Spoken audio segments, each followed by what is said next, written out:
If you were speaking to someone who'd never heard of Rokhl Korn, how would you introduce her? Well, I would try to give some sense of Rachel Korn's the, the the course of her work. She started by writing. She published 3 books in the 30s, or actually starting in the late 20s and in the 30s in Poland, and she grew up in a rural area where there were very few Jews, but her family owned and managed farmland for generations. Each side of her family uh, were landowners. And so she grew up in a rural agricultural environment, which was a unique at the time, and may still be, for Yiddish writers at the time, or for Jewish, in Jewish experience. And although you mentioned Al's allusion, his experience in a colony in Alberta, but for Rachel Korn, it meant a lonely childhood, which meant that she identified with the local people who were mainly peasants, non-Jewish peasants, and also just with anything alone that attract, like as she refers to it, an isolated tree in a field that would attract her attention. So she identified with the natural environment and with the rural environment. And her first books present that. Her first book of poetry is Dorf, Village, which she did in the late 20s. And then her next book of poetry is Reutermann, Red Poppies, which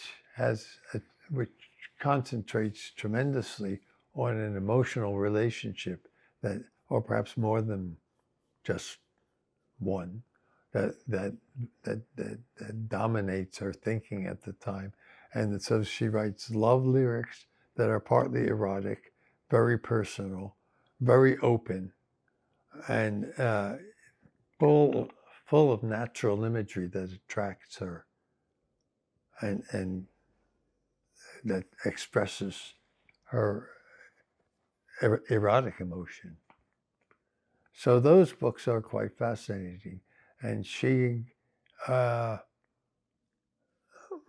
collected the writing in those books in a post-war volume that was published after she arrived in Canada. That's called Heim and Heimlosigkeit, that deals with the home she had before the war and the Heimlosigkeit that she experienced after the war.